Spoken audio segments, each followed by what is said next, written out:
আসসালামু আলাইকুম। ওয়ালাইকুম আসসালাম। মা, তাড়াতাড়ি খেতে দাও। খিদেতে নাড়ি জ্বলছে। এক্ষুনি আবার মক্তবে যেতে হবে। দাঁড়া না বাবা, দিচ্ছি। এই তো সবে এলি।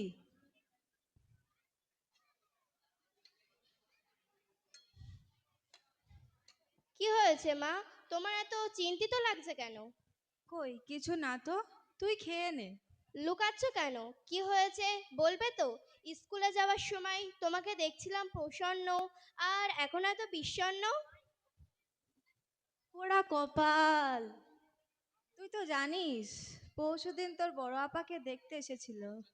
ওরা আজকে দুপুরে ফোন করেছিল।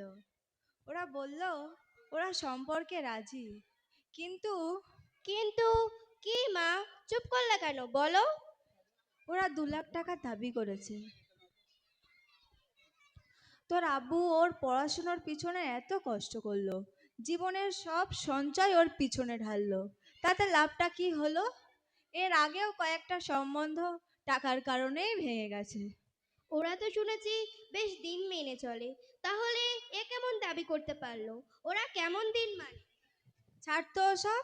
ওরা আসলে বিয়ে করার জন্য পাত্রী খুঁজতে আসেনি, বরং ব্যবসা করার জন্য সামগ্রী তালাশ করতে এসেছিল। তা না হলে কে না জানে ইসলামের সত্যরূপে যৌতুক গ্রহণ করা হারাম এবং নিষিদ্ধ, এবং এবং শরিয়াতের বিধানে বিবাহের সত্য হিসাবে যৌতুক আদায় করা শুধু নাজায়েজই নয়, বরং সুস্পষ্ট জুলুম।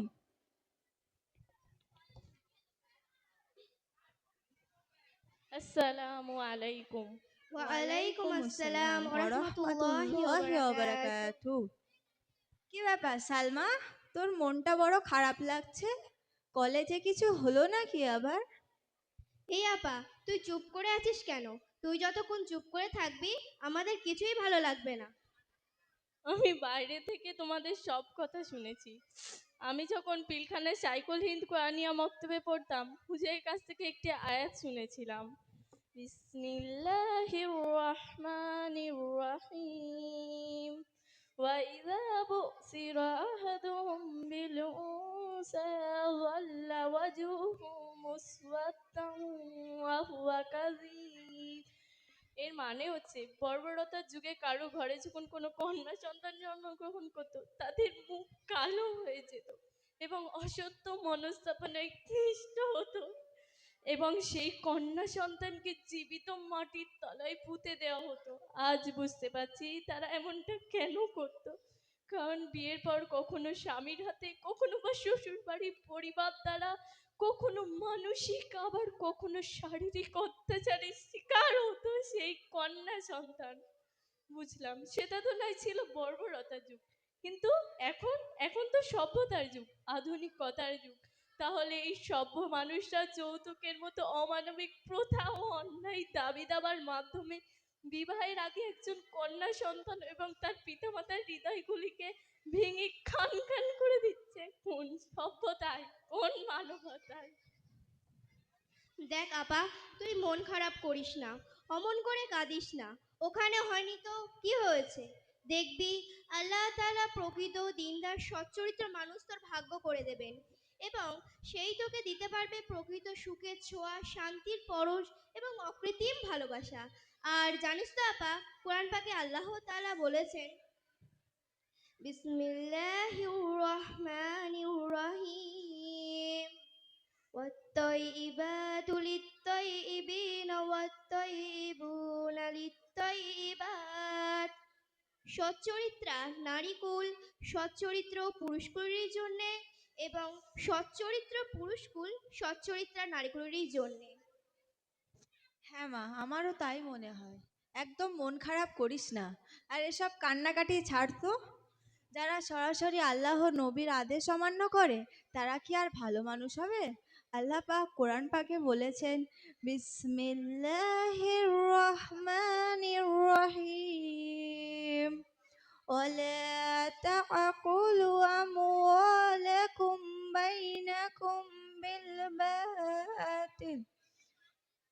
তোমরা নিজেদের মধ্যে একে অন্যের অর্থ সম্পদ অন্যায়ভাবে গ্রাস করো না। এবং হাদিসে রসুল সাল্লাহ আলাইসাল্লাম সাবধান বাণীও উচ্চারণ করেছেন। وقال النبي صلى الله عليه وسلم لا يحل مال امرئ مسلم إلا عن طيبة من نفسه। কারোর সম্পদ হালাল হয় না যতক্ষণ না সে সন্তুষ্ট চিত্রে তা প্রদান করে। এবারে বল, সম্পূর্ণ অন্যায়ভাবে জোরপূরক অনিচ্ছা সত্ত্বেও কন্যাদায়গ্রস্ত বাবার কাছ থেকে যে যৌতুক আদায় করা হয় তা কি কখনো বৈধ বা জায়েজ হবে? হ্যাঁ আম্মা, যৌতুকের বিষয়ে রসুল সাল্লাল্লাহু সাল্লাম সুস্পষ্ট বাণীও প্রদান করেছে। وقال النبي صلى الله عليه وسلم من تزوج امرأة لإساها لم يزده الله إلا ذلا ومن تزوجها لحسابها لم يزده الله إلا ذلا ومن تزوجها لمالها لم يزده الله إلا فقرا। অর্থ, যে ব্যক্তি সম্মান লাভের জন্য যে নারীকে বিবাহ করবে আল্লাহ তার লাঞ্ছনা বৃদ্ধি করে দেবেন, এবং যে ব্যক্তি তার বংশ গৌরবের আশায় যে নারীকে বিবাহ করবে আল্লাহ তার দরিদ্রতা বৃদ্ধি করে দেবেন, এবং যে ব্যক্তি তার বংশ গৌরবের আশায় যে নারীকে বিবাহ করবে আল্লাহ তার অমর্যাদা বৃদ্ধি করে দেবে। মাশাল্লাহ, তুই যৌতুকের বিষয়ে এই সুস্পষ্ট হাদিসটা কোথায় পেলি? আমার তো আগে জানা ছিল না। কেন আম্মা, আমাদের শাইখুল হিন্দ কুরানিয়া মক্তবে আমাদের হুজুর পড়ার মাঝে মাঝে এইসব বিষয়গুলো তো খুব ভালোভাবেই তো বুঝিয়ে দেন। দেখ সালমা, কোরআন ও হাদিস থেকে এত কিছু শোনার পরেও এই অভিশাপ এই অভিশাপ্ত যৌতুকের কারণে সম্বন্ধ ভাঙায় তুই এখনো মন খারাপ করে বসে থাকবি? না না, এমনটা মোটেও নয়। আমার মন একদমই খারাপ নেই, বরং এই দুরবস্থা থেকে উন্নতির পরে আমি ভেবেছি, এবং আমার মতে আমি যথাযথই ভেবেছি যে ন্যায়নীতি ও মানবতার ধর্ম ইসলাম। এই ধর্মে অন্যায় নেই, জুলুম নেই, নেই কোনো অত্যাচার নির্যাতন। তাই এত কঠিন সময়ে অনেক প্রার্থনা পাই যখন মনে পড়ে আল্লাহর এই ঘোষণা, বিসমিল্লাহির রহমানির রহিম। ومن آياته أن خلق لكم من أنفسكم أزواجا لتسكنوا إليها وجعل بينكم مودة ورحمة। আল্লাহ তাআলা তোমাদের মধ্যে তোমাদের সঙ্গিনীকে সৃষ্টি করেছেন যাতে তোমরা তাদের কাছে যাও এবং শান্তি পাও, এবং পারস্পরিক ভালোবাসার সৃষ্টি করেছেন। অন্য একটি আয়াতে এসেছে, বিসমিল্লাহির রহমানির রহিম, হুন্না লিবাসুল লাকুম ওয়া আনতুম লিবাসুল লাহুন। নারীরা হলো তোমাদের ভূষণ এবং তোমরা হলে নারীদের ভূষণ। এবং নবী পাক সাল্লাল্লাহু আলাইহি ওয়াসাল্লাম বলেন, وقال النبي صلى الله عليه وسلم من تزوج امرأة لم يتزوجها إلا ليعد أو يصل رحمه بارك الله فيها وبارك لها فيه। যে ব্যক্তি কোনো নারীর দৃষ্টি থেকে অবনত থাকতে নিজেকে পবিত্র রাখবার জন্য বিবাহ করে, অথবা আত্মীয়তার সম্পর্ক বজায় রাখবার জন্য বিবাহ করে, আল্লাহ তাআলা তাকে ওই স্ত্রীর মাধ্যমেই বরকত দান করেন, এবং ওই স্ত্রীর মাধ্যমে তাকে বরকতময় করে দেবেন। আল্লাহ তাআলা এবং নবী সাল্লাল্লাহু আলাইহি সাল্লামের কথা যে বাস্তব। বিবাহের মাধ্যমে দুজন অপরিচিত ব্যক্তির মধ্যে অকৃত্রিম ভালোবাসা গড়ে ওঠে। আন্তরিকতার বন্ধনে আবদ্ধ হয় দুটি ভিন্ন পরিবার। কিন্তু এই যৌতুক প্রথার মতো এক বিষাক্ত ব্যাধি আমাদের পারিবারিক এবং সামাজিক জীবনকে ধ্বংসের মুখে ঠেলে দিচ্ছে। আম্মা, তুমি একদমই ঠিক বলেছো। হয়তো সমস্ত দুঃখ কষ্ট ভুলে গিয়ে একমাত্র আল্লাহর উপরে ভরসা করে এই দৃঢ় সংকল্প করেছি, এবং তোমার কাছে অনুরোধ রাখছি যে সম্পূর্ণ শরিয়ত সম্মত যৌতুক মুক্ত বিবাহ আমার দেবেন। তাতে আপাতদৃষ্টি কষ্ট মেনে হলেও প্রকৃতপক্ষে মঙ্গলই হবে ইনশাআল্লাহ।